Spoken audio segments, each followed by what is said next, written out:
नमस्कार, मेरा नाम टीचर छात्रा है और मैं RB+2 हाई स्कूल सांडीक चित्रकूट में बायोलॉजी की टीचर हूँ। लॉकडाउन ई पाठशाला में आप सभी का स्वागत है। तो आज हम इस क्लास में बायोलॉजी स्टार्ट करने जा रहे हैं, जिसका फर्स्ट चैप्टर है रिप्रोडक्शन इन ऑर्गेनिज्म, जीवों में जन्म। इस चैप्टर को हम 2 पार्ट्स में डिवाइड कर देते हैं। फर्स्ट पार्ट इस चैप्टर का, जिसको हम बोलते हैं लाइफ स्पैन, और जिसको हिंदी में बोला जाता है जीवन काल। और सेकंड पार्ट है इस चैप्टर का रिप्रोडक्शन, जिसको हिंदी में हम बोलते हैं जन्म। तो सबसे पहले हम लाइफ स्पैन से स्टार्ट करेंगे कि what is the life span, कि जीवन काल किसे कहते हैं। The period from birth to natural death it is called life span, कि जन्म से लेकर मृत्यु तक का जो समय है उसको हम जीवन काल बोलते हैं। ठीक है। और हर किसी स्पीसीज का, हर किसी जाति का, हर किसी ऑर्गेनिज्म का एक एवरेज लाइफ स्पैन होता है कि वो स्पीसीज लगभग उस समय तक जिंदा रहती है। ठीक है, जिसमें यहाँ पे हम बहुत सारे एग्जाम्पल देखेंगे। कई बार क्वेश्चन में उन एग्जाम्पल में से भी पूछ लिया जाता है कि इस ऑर्गेनिज्म का लाइफ स्पैन कितना है, एवरेज लाइफ स्पैन कितना है। ठीक है, तो बर्थ से लेकर मृत्यु तक के समय को जीवन काल बोला जाता है। और मोस्ट इंपॉर्टेंट चीज कि it is not correlated with the size of organism, ये किसी भी जीव के साइज से कोरिलेट नहीं करता है। ठीक है, जैसे हम यहाँ बहुत सारे एग्जांपल देख रहे हैं, जैसे एलिफेंट है जिसका एवरेज लाइफ स्पैन 60 ईयर का होता है। ठीक है, रोज है उसका लाइफ स्पैन 5 to 7 ईयर का है।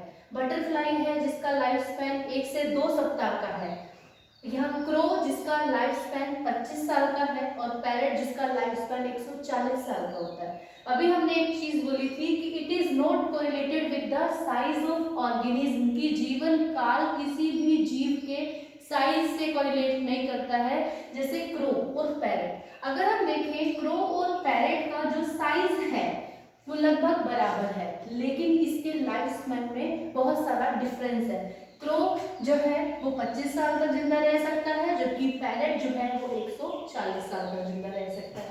अगर हम बात करते हैं बैनियन ट्री की, जो बरगद का पेड़ होता है, वो 200 से 300 साल तक जिंदा रह सकता है, जबकि जो मैंगो ट्री है वो भी इसी की तरह दिखता है, लेकिन उसका लाइफ स्पैन बैनियन ट्री के कंपैरिजन में बहुत ही कम होता है। तो इसीलिए कि ये साइज के साथ कोरिलेट नहीं करता है। हर किसी स्पीसीज, हर किसी जाति का, हर किसी जीव का एक एवरेज लाइफ स्पैन होता है, वो उस समय तक जिंदा रहता है लगभग। और एक्सेप्शन केस भी, जैसे आपने पढ़ा है, भगवान श्री कृष्ण ने बोला है कि जिसने जन्म लिया है उसका मरना भी निश्चित है, तो डेथ इज नेसेसरी। जब हमने जन्म लिया है तो हम मरेंगे भी जरूर। तो इसीलिए कोई भी जो इंसान है, कोई भी जो जीव है, वो अमर तो नहीं हो सकता, लेकिन इसमें एक एक्सेप्शन है जो है बैक्टीरिया, सिंगल सेल्ड ऑर्गेनिज्म, एक कोशिकीय जीव जो कभी भी नहीं मरते हैं। जबकि हमारी थ्योरी बोलती है नो इंडिविजुअल इज इमॉर्टल, कोई भी अमर नहीं है, लेकिन यहाँ पे एक्सेप्शन है बैक्टीरिया, सिंगल सेल्ड ऑर्गेनिज्म। कैसे नहीं मरते हैं वो लोग? देखिए, बैक्टीरिया या सिंगल सेल ऑर्गेनिज्म जब बूढ़ा होने लगता है तो वो क्या करता है कि अपने अंदर पाए जाने वाले पदार्थ को, अपने अंदर पाए जाने वाले मटेरियल को क्या करता है, अपनी डॉटर सेल को प्रोवाइड कर देता है।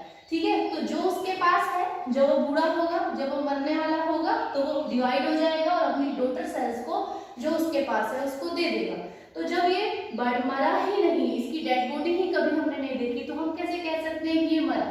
तो सिंगल सेल्ड ऑर्गेनिज्म जो होते हैं वो कभी भी नहीं मरते हैं। वो जब बूढ़ा होने लगेंगे तो अपने बॉडी का जो मटेरियल है उसको अपनी डॉटर सेल को प्रोवाइड कर देंगे। इसीलिए लाइफ स्पैन का जो एक्सेप्शन है वो सिंगल सेल्ड ऑर्गेनिज्म है। कई बार क्वेश्चन में पूछ सकता है कि लाइफ स्पैन का एक्सेप्शन कौन है, तो हम बता सकते हैं सिंगल सेल्ड ऑर्गेनिज्म, और बैक्टीरिया जो है वो इसके एक्सेप्शन है। ठीक है, यहाँ से भी क्वेश्चन पूछा जा सकता है। आपके एनसीईआरटी में बहुत सारे ऑर्गेनिज्म का लाइफ स्पैन दिया गया है, और किसी किसी का वहाँ लिखा भी गया है, जिसका नहीं लिखा गया वो यहाँ लिख दिया गया है। ठीक है, उसके बाद हम इस चैप्टर के सेकेंड पार्ट पे चलते हैं, जिसका नाम है जन्म, रिप्रोडक्शन, जिसको हिंदी में हम बोलते हैं जन्म। क्या है रिप्रोडक्शन? एक ऐसा प्रोसीजर है जिसमें कोई भी ऑर्गेनिज्म हूबहू अपने ही जैसी संतान को पैदा करता है। Procedure by which organism produce their offspring just like itself. ऐसा तो नहीं है कि मान लो कि स्नेक है, अब वो स्नेक जो है अपने जैसा ही तो स्नेक को पैदा करेगा। ऐसा तो नहीं हो सकता कि सांप जो है केचुए को पैदा कर रहा है या फिर जो हाथी है वो शेर को पैदा कर रहा है। तो इसमें जनन के प्रोसेस में जो पेरेंट होगा, जो ऑर्गेनिज्म होगा, जो जीव होगा, वो अपने ही जैसे दिखने वाली संतान को पैदा करता है। ठीक है। सेकेंड क्वेश्चन अराइज होता है कि क्यों जरूरी है जनन। अगर मान लीजिए कोई ऑर्गेनिज्म जनन नहीं करता है तो क्या वो जिंदा नहीं रह सकता?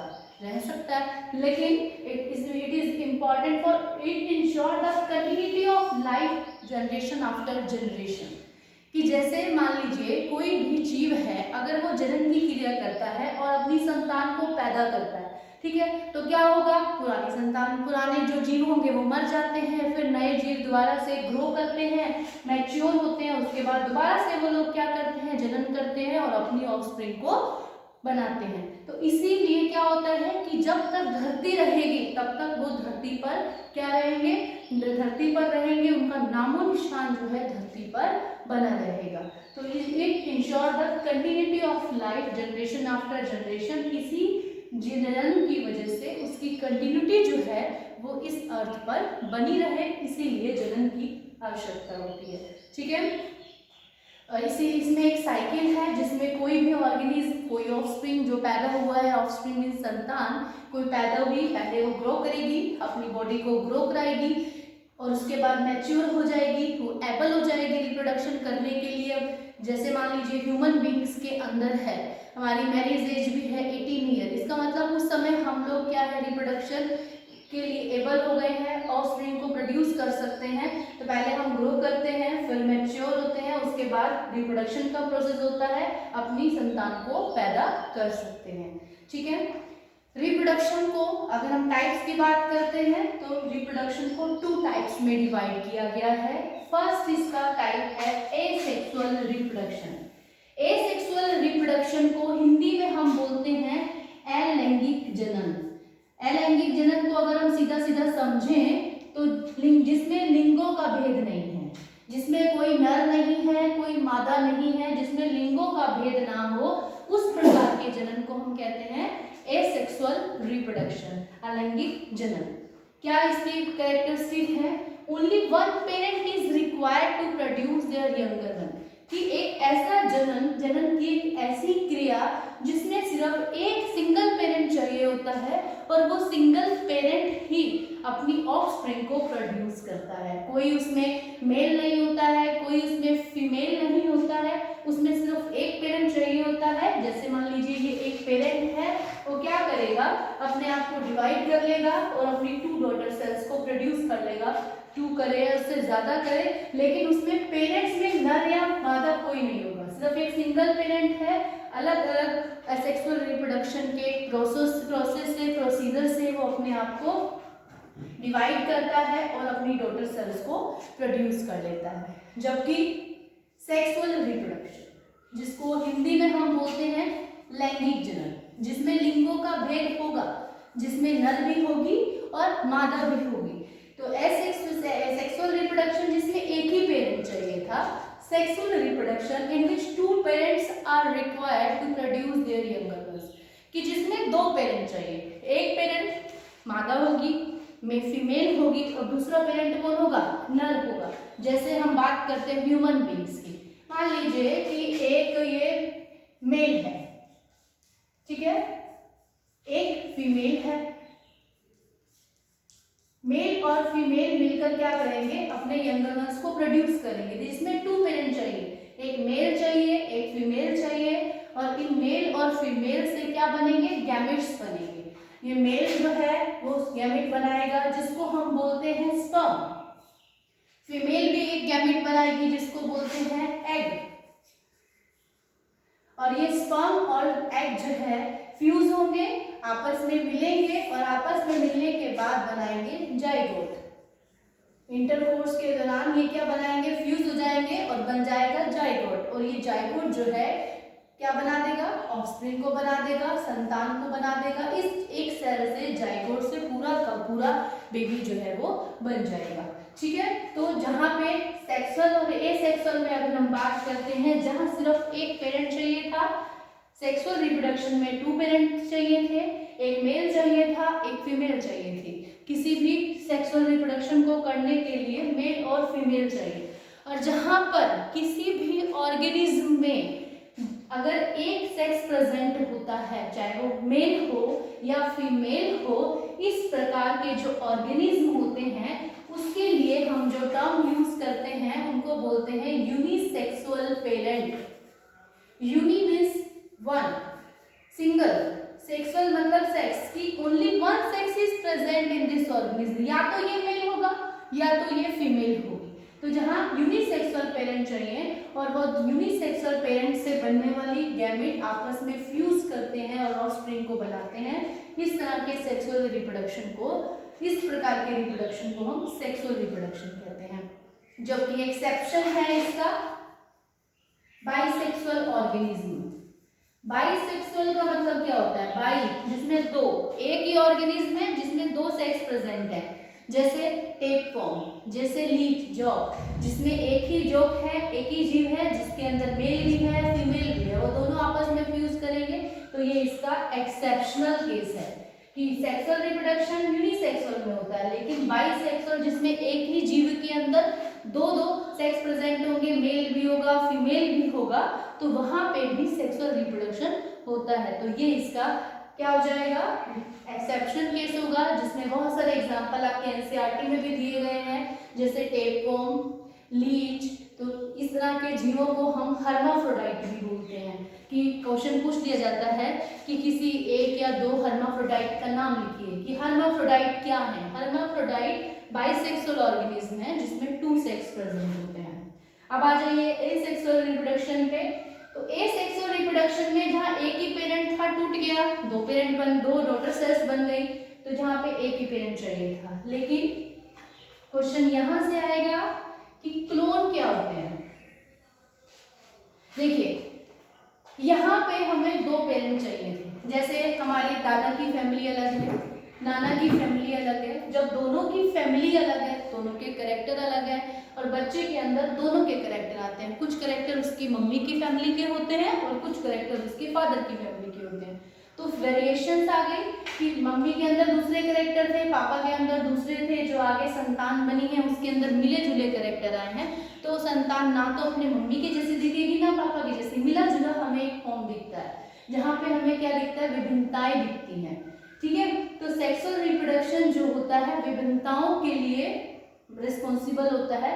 लेकिन एसेक्सुअल रिप्रोडक्शन में तो सिर्फ एक ही पेरेंट था, बाहर से तो आके इसके किसी यहाँ कोई चेंजेस नहीं हुए हैं, एक ही पेरेंट था, उसके पास जो भी कुछ था उसने अपनी बराबर बराबर डॉटर सेल्स को बांट दिया है। ठीक है, तो इसकी जो डॉटर सेल्स थी, जैसा ये पेरेंट दिखता था जिसके पास जो भी जेनेटिक मटेरियल डीएनए था, उसने बराबर बराबर इन अपनी डॉटर सेल्स को बांट दिया, जिससे ये जो डॉटर सेल्स हैं वो भी अपने पेरेंट्स की एग्जैक्ट कॉपी दिखती है। ठीक है, तो एसेक्सुअल रिप्रोडक्शन में बनने वाली जो ऑफस्प्रिंग होती है वो अपने माता पिता की एग्जैक्ट कॉपी होती है, और जिसको जो जेनेटिकली और मॉर्फोलॉजिकल आइडेंटिकल होती है अपने पेरेंट के, जैसा उसका पेरेंट दिखेगा, आनुवंशिक रूप से भी वो अपने पेरेंट की तरह और मॉर्फोलॉजिकल आकारिकीय रूप में भी अपने पेरेंट की तरह होती है। इसीलिए उसके लिए जो वर्ड यूज किया जाता है उसको हम बोलते हैं क्लोन। ये क्वेश्चन पूछा गया है, क्लोन क्या होते हैं। तो क्लोन ऐसे ऑफस्प्रिंग हैं जो जेनेटिकली और मॉर्फोलॉजिकली अपने पेरेंट की 2 कॉपी होते हैं, एग्जैक्ट कॉपी होते हैं। इसीलिए उनके लिए जो वर्ड यूज किया जाता है वो क्लोन किया जाता है। ठीक है, एसेक्सुअल रिप्रोडक्शन में एक पेरेंट है, 2 डॉटर सेल्स उसने बनाई हैं, ना ही कोई यहाँ गैमेट बना, ना ही किसी गैमेट का फ्यूजन हुआ है। तो इसीलिए हम बोल सकते हैं कि एसेक्सुअल रिप्रोडक्शन में गैमेट का फ्यूजन नहीं होता है। सेक्सुअल रिप्रोडक्शन में 2 पेरेंट होते हैं, 2 पेरेंट से 2 गैमेट बनते हैं और गैमेट फ्यूज होकर नया एम्ब्रियो बनाते हैं, इसलिए वहां पे फ्यूजन ऑफ गैमेट प्रेजेंट होता है। ठीक है, नेक्स्ट वीडियो में हम एसेक्सुअल रिप्रोडक्शन के जो टाइप्स होते हैं, कौन कौन से टाइप हैं, जो हमारे सिंपल ऑर्गेनिज्म हैं वो एसेक्सुअल रिप्रोडक्शन जो है वो करते हैं। तो एसेक्सुअल रिप्रोडक्शन के बहुत सारे टाइप्स हैं जो ऑर्गेनिज्म के अंदर प्रेजेंट रहते हैं। तो नेक्स्ट वीडियो में हम क्या करेंगे, एसेक्सुअल रिप्रोडक्शन के टाइप को स्टडी करेंगे। यहाँ तक हमने जितना पढ़ा है एक बार उसको रिवाइज कर लेते हैं, और आप लोगों का होमवर्क है, आप लोग अपना एनसीईआरटी लिखिएगा। एनसीईआरटी के अकॉर्डिंग ही पढ़ाया जा रहा है, तो आपको कुछ चीज़ें एनसीईआरटी में मिलेंगी और कुछ चीज़ें यहाँ से लेके आपको रिवाइज करना है। जैसे सबसे पहले लाइफ स्पैन। लाइफ स्पैन में जो बहुत सारे ऑर्गेनिज्म के लाइफ स्पैन दिए गए हैं उनको आपको याद करना है, टेबल बना लेनी है, क्योंकि कई बार किसी एक का लाइफ स्पैन पूछ लिया जाता है। ठीक है, उसके बाद लाइफ स्पैन का एक्सेप्शन कौन है उसका नाम याद होना चाहिए। उसके बाद रिप्रोडक्शन के टाइप की है, सेक्सुअल रिप्रोडक्शन, सेक्सुअल रिप्रोडक्शन में क्या डिफरेंस है, किन किन के अंदर सेक्सुअल रिप्रोडक्शन होता है, सेक्सुअल रिप्रोडक्शन किन के अंदर होता है। बाइसेक्सुअल ऑर्गेनिज्म के नाम आप अच्छे से याद कर लीजिएगा, उसमें दिए गए हैं। तो हर्माफ्रोडाइट क्या होते हैं ये आपका होमवर्क है, ये आपको करना है। नेक्स्ट वीडियो में हम आपको इससे आगे का टॉपिक कराएंगे। Thank you very much.